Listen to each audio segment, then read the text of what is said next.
হাদিসের মধ্যে আছে বাপ, আল্লাহর নবী বলছে যখনই জমিনে কোনো বান্দা নাফরমানি করে তখন ওই জমিনের ওই বান্দার পায়ের নিচের মাটিটা জমিনটা আল্লাহর কাছে আবেদন করে, আল্লাহ আল্লাহ আমার একটু সুযোগ দাও,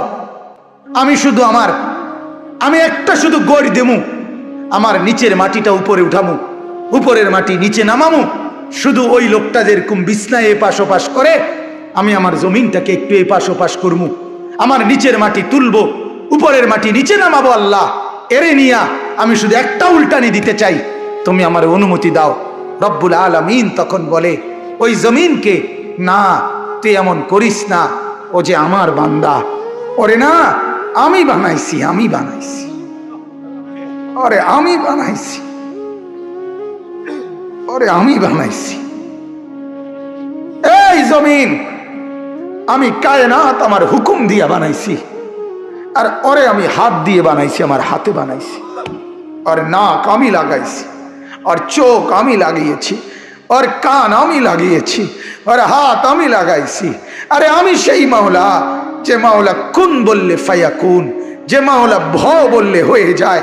ওরে বানাইতে এভাবে করি নাই, 9 মাস ওরে আর মায়ের পেটে রাইখা আমি নিজের হাতে ড্রয়িং করছি, নিজের হাতে একবার নাক লাগাইয়া 100 বার দেখছি, ঠিক মতো হয়েছিনি, একবার চোখ লাগাইয়া কুঠিবার দেখছি, ঠিক মতো হয়েছিনি। এইভাবে 9 মাস আমি তারে যত্ন করে সাজিয়ে সুম্মা আনশানাহু খালকান আখার, আমি তার এক মানুষ বানিয়ে এরপরে মায়ের পেট থেকে আমি বের করেছি। যাকে আমি এত যত্ন করে বানাইছি রে, তারে এত অল্পতে কেমনে মেরে ফেলি? না তুই একটু ক্ষান্ত হ, দেখি না ও তওবা করে কিনা, ও ফিরে আসে কিনা, দেখি না।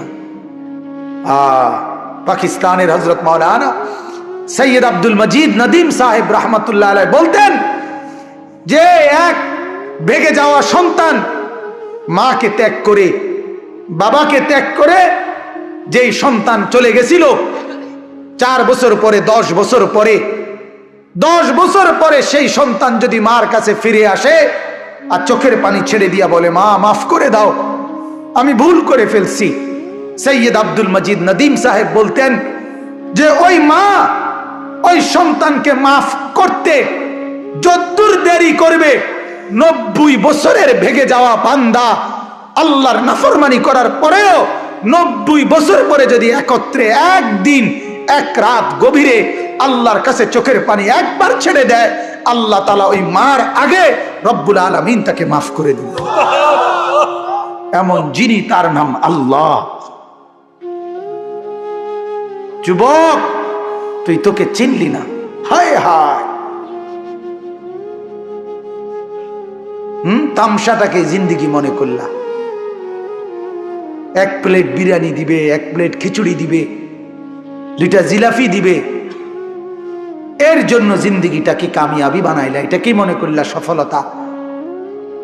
কিছুক্ষণ মোবাইল চালাইলা, কিছুক্ষণ মেয়ে দেখলা, ছবি দেখলা, নাটক দেখলা, নাচ দেখলা, আর কিছুক্ষণ ঘুমিয়ে রইলা, এটাকেই জিন্দেগি মনে করলা। আর আপনারা যারা ব্যবসায়ী কামাই রোজগারি করেন, আর আপনারা এই কিছুক্ষণের কামাই আর বউ বাচ্চার জন্য ভাত মাছ কিনা, এই কদ্দুরকে জিন্দেগি মনে করলেন। আহা, এই সামান্য কদ্দুর ফিকির, এটা তো পিঁপড়ার ফিকির, পিঁপড়া। আমাদের বাংলাদেশের একজন শ্রেষ্ঠতম আলেম দ্বীন, গবেষক আলেম ডক্টর আফম খালিদ হোসেন, অনেক বড় মাপের আলেম এবং জ্ঞানী গবেষক, উনি বলছেন এক পিঁপড়া সামান্যটুকু খাবার খায়, হ্যাঁ, কিন্তু এরপরও সে জমা করে রাখে। এক হাতি 250 কেজি খাবার প্রতিদিন খায়, একদিন 90 লিটার পানি প্রতিদিন খায়। উনি বলছেন কিন্তু কোনদিন হাতি সে পরবর্তী বেলার খাবার কান্দে কইরা তার কাছে নিয়ে আসে না, সে এরপরে প্রতিদিন মাওলার উপরে তাওয়াক্কুল করে থাকে। রব্বুল আলামিন 250 কেজি খাবার প্রতিদিন তার কাছে পৌঁছায় দেয়। হযরত বলেন এক সাগরের তিমি 1 লোকমায় যেই খাবার খায়, 1 লোকমা 200 শক্ত সামর্থ্য জোয়ান যুবক গোস্ত ভাত খাইয়া একবারে যা খাবে, এই সাগরের তিমি এক লোকমায় তার চাইতে বেশি খাবার খায়। সাগরে কত লক্ষ তিমি, কি পরিমাণ খাবার মালিক সরবরাহ করতেছে। তাইলে তুমি কেন এত পেরেশান হয়ে গেলা? তুমি কেন পেরেশান হয়ে গেল? ছেলেটাকেও কামে লাগাই দিলা, মেয়েটাকেও কামে লাগাই দিলা, ফুতের বউরও কামে লাগাই দিলা, নিজেও কামে লাগাই দিলা। কেউ কাউরে জিজ্ঞাসা করো না, কিরে বাবা তোমার নামাজ পড়ো না কেন?